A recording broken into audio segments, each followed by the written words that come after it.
Hai, Assalamualaikum warahmatullahi wabarakatuh dan salam sejahtera. Okey.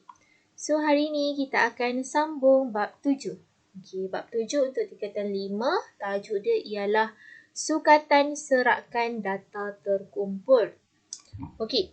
So actually dalam bab 7 ni kita akan belajar statistik lah. Kita akan belajar tengok data dan kita nak wakilkan data tu melalui apa kan. Okey, so antara perkataan-perkataan yang awak akan jumpa dalam bab ni ialah data terkumpul, histogram melonggokkan, kekerapan dan sebagainya lah. Okey, boleh tengok muka surat 196. Okey, kalau ada buku teks boleh buka sama-sama Kita tengok satu persatu. Jadi, okey, untuk 7.1, dalam 7.1 awak akan belajar serakan. Okey, dalam 7.1 ni awak akan belajar untuk membina histogram dan poligon kekerapan. Okey. Okey, so sebelum kita nak bina histogram dan poligon kekerapan, apa yang kita perlu tahu? Okey, kita perlu tahu dia punya selang kelas, had bawah, had atas, titik tengah, sempadan bawah, sempadan atas dan kekerapan longgokkan. Okey. Jadi, so kena tahulah apa itu selang kelas, had bawah, yang mana satu. Okey, so saya akan tunjuklah macam mana. Okey. So daripada aktiviti dekat atas ni actually dia dah buat kesimpulan dekat kita. Okey, untuk cari selang kelas, kita ada formula ni lah. Nilai data terbesar tolak nilai data terkecil bahagi bilangan kelas. Okey, untuk had bawah pula ialah nilai terkecil. Untuk had atas ialah nilai terbesar dalam setiap selang kelas. Okey, titik tengah dia ada formula ni lah. Sekejap lagi kita boleh tengok. Sekejap lagi kita guna macam mana kita nak guna formula ni. Sekejap lagi kita akan tengok lah. Okey, kita tengok contoh yang pertama. Contoh yang pertama dekat sini. Okey, set data di sebelah menunjukkan tinggi kepada CM yang terhampir bagi sekumpulan murid tingkatan 5. Okey. So dalam kotak biru ni dia dah bagi kat kita data. Okey. Data yang dia kutip untuk pelajar tingkatan 5, tinggi mereka lah. Okey. Jadi soalan pertama, tentukan selang kelas yang sesuai supaya bilangan kelas menjadi 6. Okey. So 6 ni maknanya 6 bahagian, 6 kumpulan. Okey. So kita nak bahagikan data ni menjadikan kepada 6 kumpulan. Okey. So macam mana kita nak buat? Okey, tengok dia punya penyelesaian dia. Kita cari dulu dia punya data terbesar. Okay, data terbesar. Cuba cari dalam ni. Yang paling besar, nilai yang paling besar berapa? 173. Dapat kat sini lah, 173. Kemudian kita tengok data yang terkecil. Data yang terkecil ialah 145. Okay. Jadi, untuk menjadikan dia sebagai 6 kelas, kelas menjadi 6 kan? Jadi, apa yang kita kena tahu? Kita kena tahu saiz setiap selang kelas. Okay?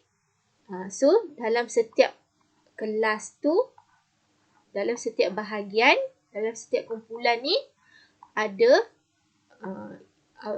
berapa? Dari berapa ke berapa? Okay? So, kita kena carilah. Kita ambil data yang terbesar tadi, had atas, nilai data terbesar, tolakkan nilai data terkecil, bahagikan dengan bilangan kelas. Okey, bilangan kelas dia dah bagi dah kan 6. Okey, jadi 173 tolakkan dengan 145 bahagi 6. So, kita akan dapat 4.7. Jadi, okey, untuk saiz selang kelas ni kita tak bolehlah ambil point. Jadi, kita ambil lah kepada yang terdekat, nombor bulat yang terdekat ialah 5. Jadi, saiz setiap selang kelas 5. Okey, macam mana kita nak tahu saiz dia? Okey, kita start daripada nilai yang terkecil tadi. Nilai terkecil 145 kan? Okey. So, 145, 146, 147, 148, 149. Okey. So, ada 5 tak? Dia punya saiz dia 5. 1, 2, 3, 4, 5. Okey. So, maknanya 1 ini ialah sebagai satu kelas. Okey.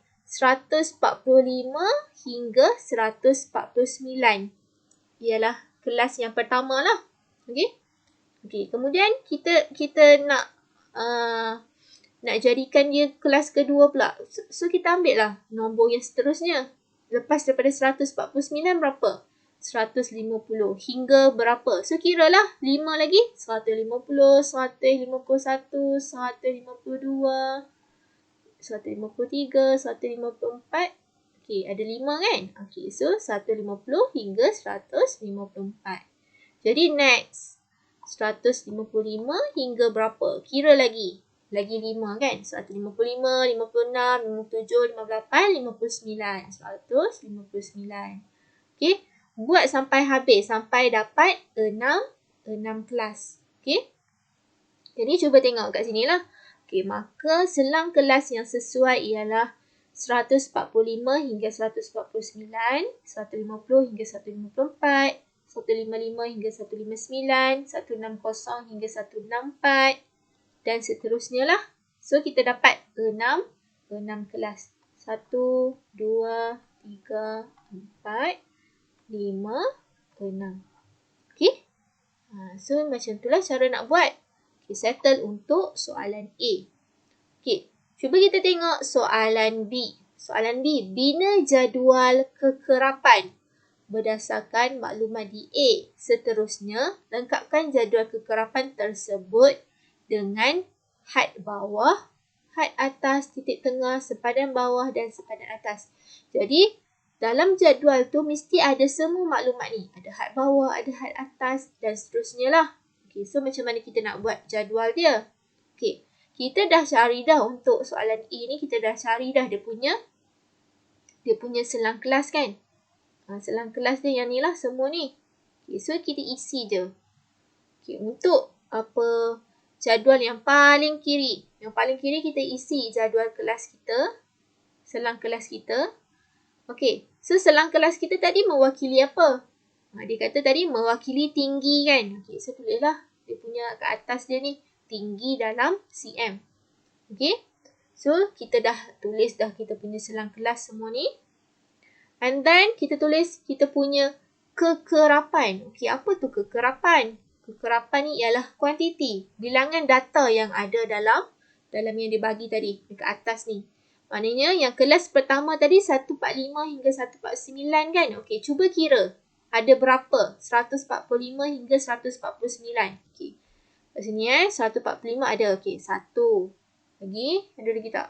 145 tak ada. 146, 47, 48. Okay, 148 ada.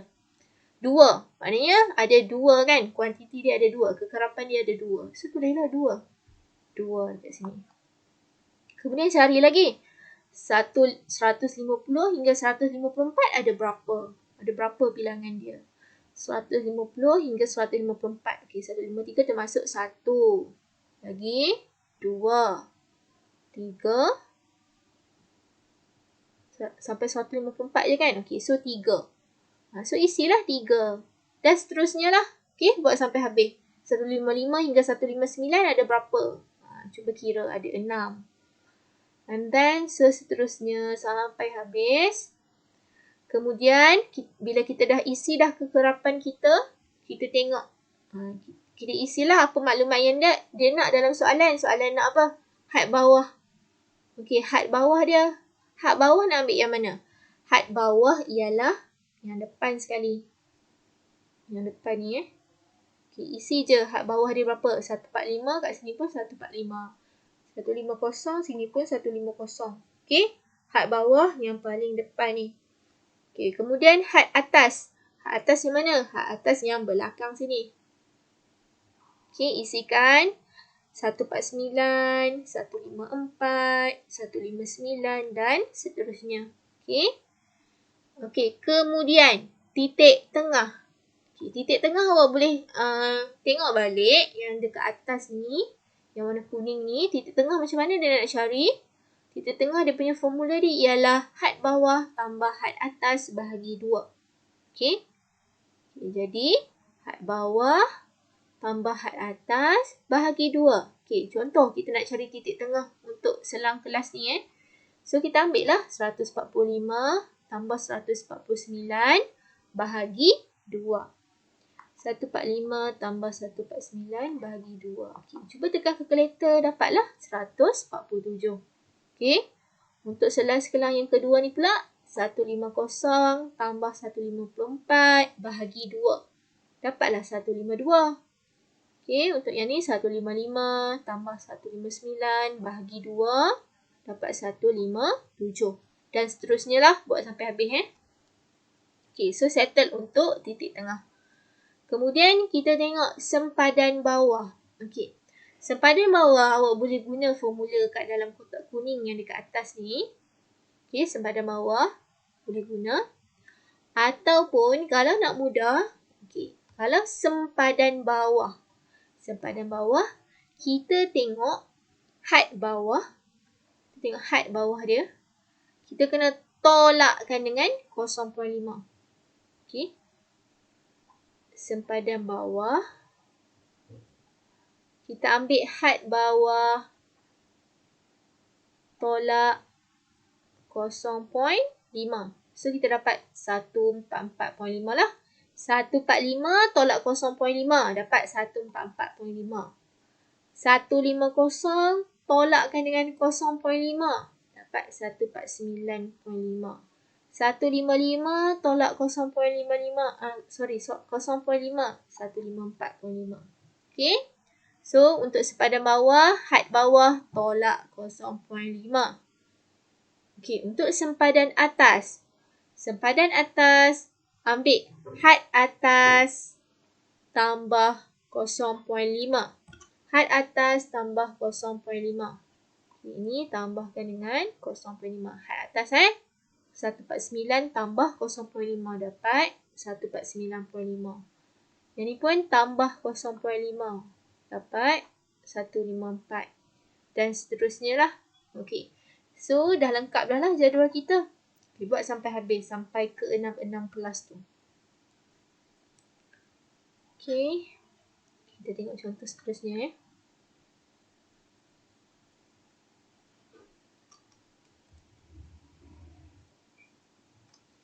Okey, dia kata kat sini, bagi suatu data terkumpul dalam selang kelas yang seragam, selang kelas boleh dihitung dengan 2 kaedah. Okey, so macam mana kita nak hitung? Macam mana kita nak kira selang kelas? Okey, selang kelas kita boleh kira dengan beza antara had bawah atau had atas. Okey, contoh. Contoh dekat jadual dekat sini. Jadual ni. Okey, kalau dia tanya, apakah selang kelas bagi jadual berikut? Okey, jadi kita kena ambil beza antara had bawah. Okey, cara yang pertama had bawah. Yang ni had bawah, yang ni pun had bawah kan? Okey, beza. Beza maknanya kena tolak lah. 150 tolak 145. Kita dapat 5. Dia punya selang kelas dia 5. Okey, kalau kita ambil 170 tolak 165, sama juga kita dapat 5. Jadi, selang kelas dia 5. Ataupun, dia kata cari beza antara had atas. Had atas yang mana? Had atas yang sebelah sini kan? Okay, 149 dengan 154. Boleh juga. 154 tolak 149, kita dapat 5 juga. Sama. Okey. 174 tolak 169, dapat 5 juga. Okey, antara had bawah dengan had bawah, had atas dengan had atas. Kena cari dia punya beza. Tak boleh ambil had atas tolak had bawah. Itu salah. Okey. Kemudian, kaedah yang kedua, beza antara sempadan atas dengan sempadan bawah bagi suatu selang kelas. Okey. Ataupun awak ambil sempadan atas dengan sempadan bawah. Okey, tadi macam untuk saiz selang kelas bagi yang kelas pertama, dia punya sempadan atas ialah 149.5 kan. Dia punya sempadan bawah ialah 144.5. So boleh tolak lah, kita dapat 5 juga. Okey. Itu untuk cari dia punya selang kelas. Okey. Jadi kita tengok next. Okay, kekerapan longgokan bagi suatu data juga boleh diperoleh daripada jadual kekerapan. Kekerapan longgokan bagi suatu selang kelas ialah hasil tambah kekerapan bagi suatu selang kelas dengan jumlah kekerapan kelas-kelas sebelumnya. Okay. So sekarang kita nak tengok macam mana nak kira kekerapan longgokan. Okay, tadi kita belajar apa? Tadi kita belajar nak cari selang kelas kan? Selang kelas. Lepas tu kita belajar cara nak kira dia punya kekerapan. Kita belajar cara nak tulis had bawah, had atas, kira titik tengah macam mana, sempadan bawah, sempadan atas. Okey, so sekarang kita nak kira kekerapan longgokan. Kita tengok contoh yang kedua. Okey, untuk contoh yang kedua dia dah bagi jadual kat kita. Kemudian dia suruh kita bina jadual kekerapan longgokan. Okey. Jadi dekat sini, so kita kena buat dululah dia punya selang kelas. Selang kelas dia dah bagi dah kan kat kita umur kan. Okey, so tulis baliklah umur dia. Kemudian kita tulis balik kekerapan. Okey, kekerapan dia dah bagi dah kat kita. Dia salin baliklah. Okey, so macam mana kita nak kira kekerapan longgokan ni? Okey, so kekerapan longgokan. Okey, untuk yang pertama ni, awak tiru balik untuk kekerapan dia. Kekerapan dia 4, so awak tulis 4 juga. Okey. So, untuk yang kedua, awak kena tambahkan dengan apa? Okey. 4 dekat sini. 4. Tadi kan kekerapan longgokan. Tambahkan. Tengok dia punya anak panah ni. Tambahkan dengan 5. Okey. So, 4 tambah 5 kita dapat 9. Okey, tulislah 9 kat sini. Lepas tu nak kira dekat sini pula. 9 tambahkan dengan yang bawah dia. Tambahkan dengan 8. Dapat 17. So, tulis 17. Kemudian, 17 tambahkan dengan 7. Dapat 24. Tulislah 24. 24 tambah 3. Dapat 27. Okey. So, macam tu cara nak kira kekerapan longgokan. Okey.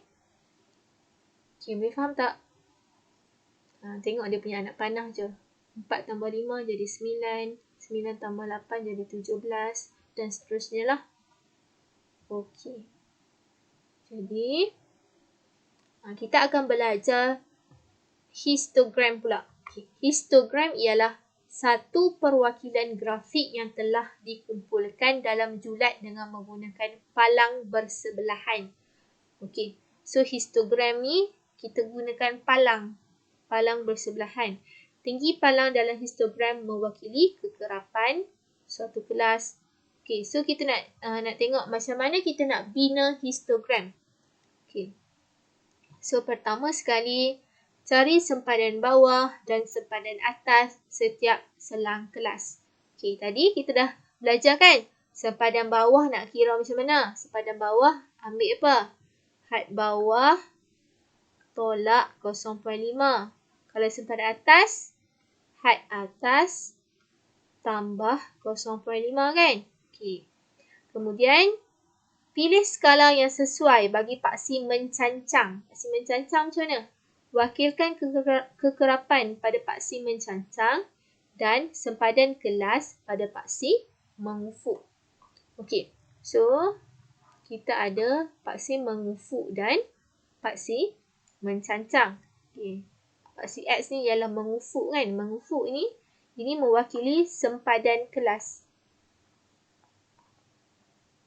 Okey, paksi mencancang ni mewakili data yang diberilah nanti. Sama ada macam umur ke, kan? Umur ke, tinggi ke, apa ke. Okey, so paksi mencancang kita akan dalam soalan kebanyakannya dia akan bagilah dekat kita dia punya skala dia. Okey.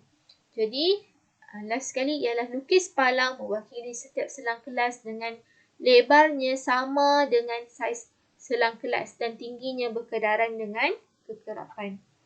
Okay, kita akan tengok contoh cara nak buat. Tak ada contoh lagi. So kita tengok poligon kekerapan pula. Okay, tadi kita tengok cara nak lukis histogram. Histogram dia ada palang macam ni dia bentuk palang-palang macam tu. Ini nama dia histogram. Okay, kemudian kita akan tengok poligon kekerapan. Okay, poligon kekerapan ialah satu graf yang memaparkan data terkumpul menggunakan garis lurus. Okay, tadi histogram palang kan, tapi poligon kekerapan ni garis lurus dengan cara menyambungkan titik tengah. Titik tengah setiap kelas pada hujung atas setiap palang dalam histogram. Langkah-langkah membina poligon kekerapan. Okey, tandakan titik tengah pada atas palang setiap selang kelas. Tandakan titik tengah dengan kelas pertama dan selepas kelas terakhir dengan kekerapan sifar. Lukis garis lurus yang menyambungkan titik-titik tengah yang bersebelahan. Okey. Tak apa, so kita tengok contoh Contoh macam mana kita nak bina histogram dulu. Okey, untuk contoh yang nombor 3. Okey, contoh yang ketiga, jadual kekerapan di bawah menunjukkan kelajuan kereta yang telah direkodkan lah.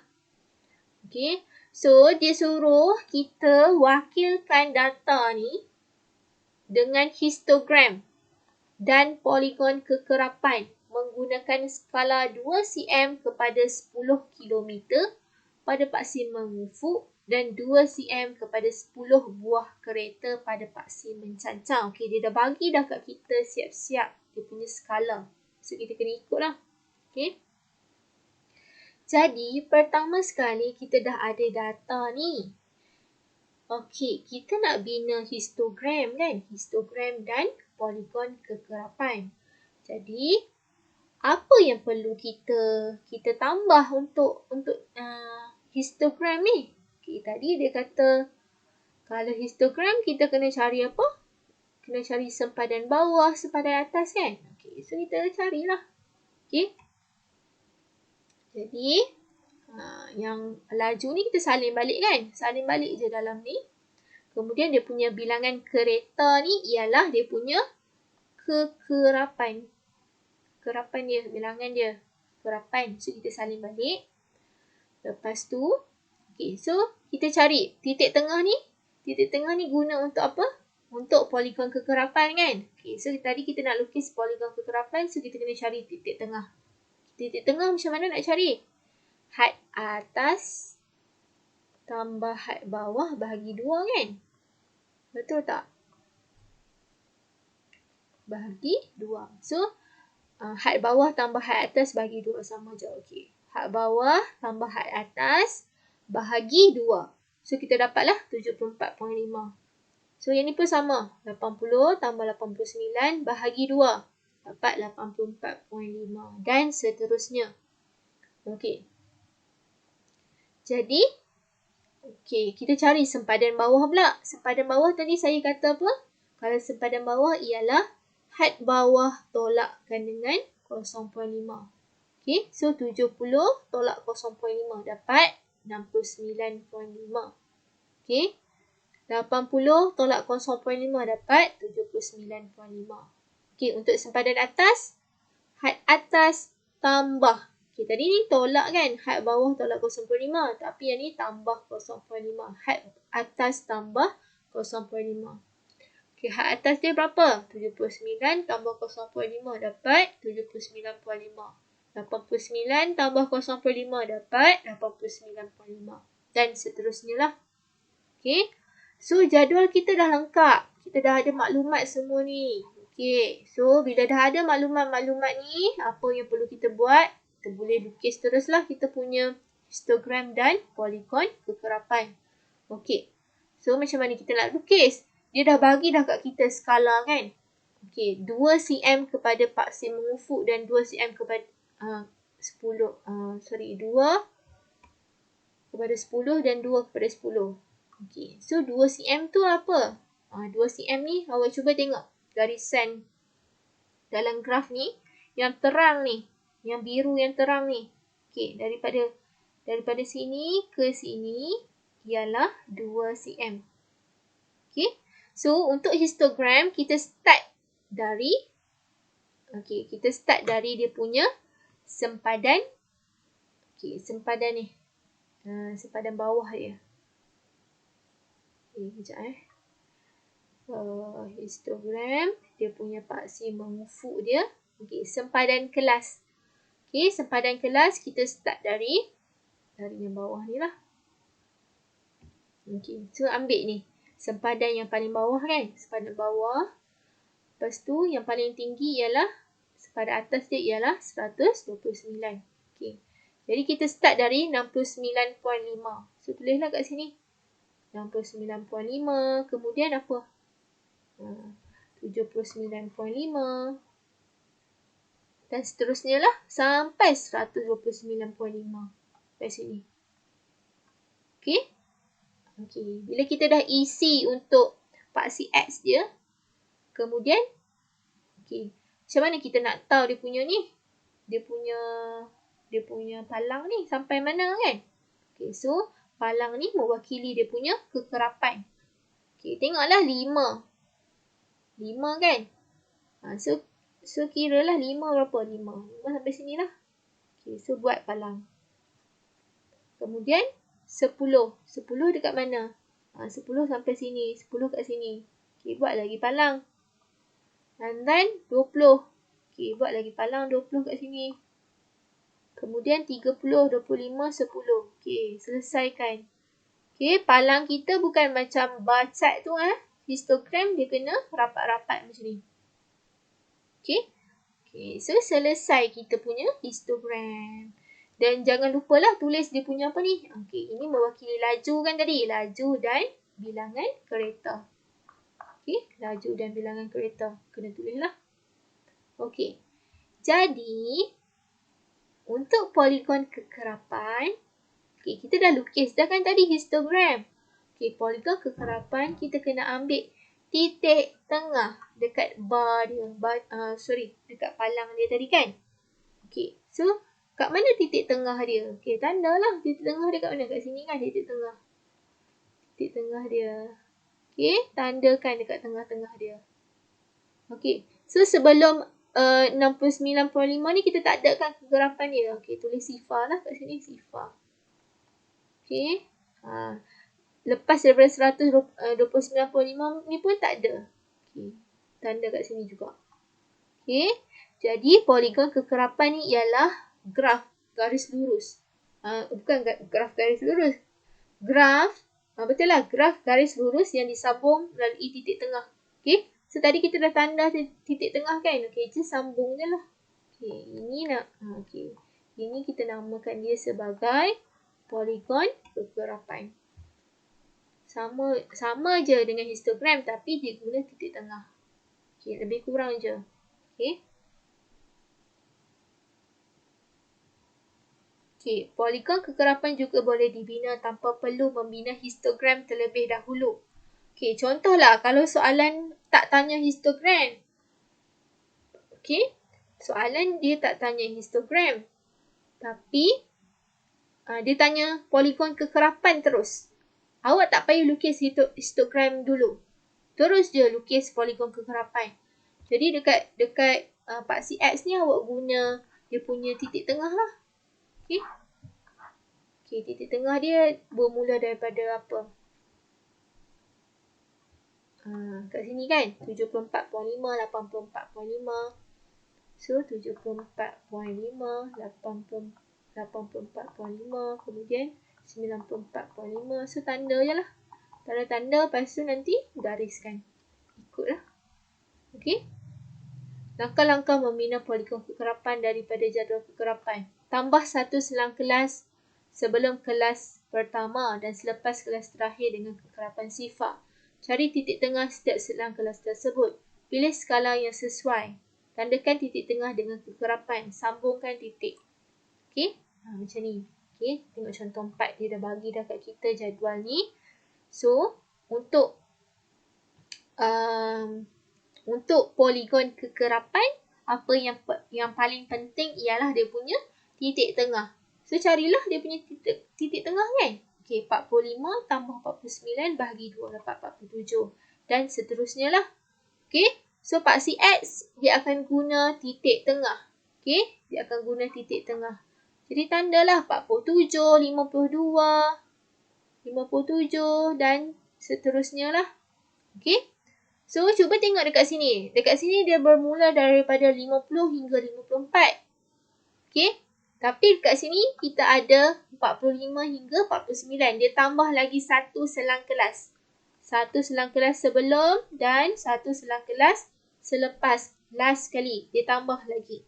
Okey.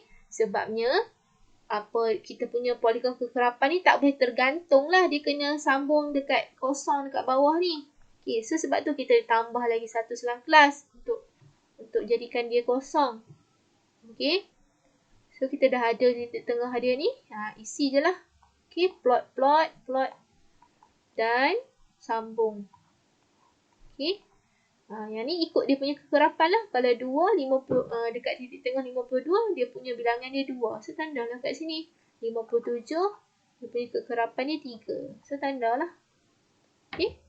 So, macam itulah cara nak buat dia punya poligon kekerapan.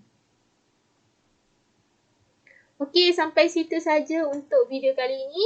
Saya akan upload video seterusnya selepas ini. Okey, jangan lupa subscribe. Bye. Assalamualaikum.